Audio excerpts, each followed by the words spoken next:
mbokku site internet Wolof People TV dal leen ak jàmm ci seen tënkum xibaar li gën a fës ci bopp xabaar yi nag dañ koy booleek déclaration dañ koy door rek déclaration bi nga xamante ne nag kii di capitaine Touré daal dina koy def rek ginnaaw bi ñuy ginnaaw bi ñuy defee li nga xamante ne nag moom mooy PV bi doxoon ci diggante procès bii di Ousmane Sonko ak ex-masseuse bii di Adji Sarr te verdict bu final bi nag ñu ngi koy xaarandi benn fan ci weeru juin bi ñu dët mala ki nga xamante ne nag moom mooy capitaine Touré nag daal dina yëkkati ay kaddu rek ginnaaw bi mu ñëw rek boobu les procès daal ay kaddu yi ñaaw rek ak ay saaga yu bona lañ fa daal di nemmeeku ba tey rek capitaine Touré moom la mu daal di témoin rek dafa setal wecc ki nga xamante ne nag moom mooy Ousmane Sonko waaye nag ki nga xamante ne nag moom mooy Abdou Mbengue ak procureur ba moom nee na toppewul leen ndax li nga xamante ne nag moom mooy boobule PV rek dañ ko daal di changé te moom nag moom moo nekkoon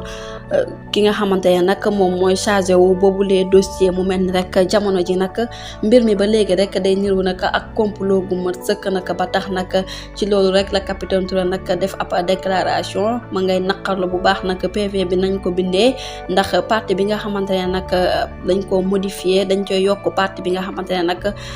interrogation ki nga xamante ne moom moo nekk Ndeye Khady Ndiaye te loolu nag dañ ko bàyyi woon foofu noonu rek laata ñu koy conclure ci boobule dossier mu mel ni nag modification bi nga xamante ne nag def nañ ko ci boobule PV nag merloo ba futt ki nga xamante ne nag moom mooy capitaine Touré tax mu yëkkati ay kàddoom rek di firndeel ne instant bi procès bi nag loolu lépp rek ci ab complot rek lañu daal di tënku ndax la mu bindoon ak li nga xamante ne nag moom la gisee ci PV bi nag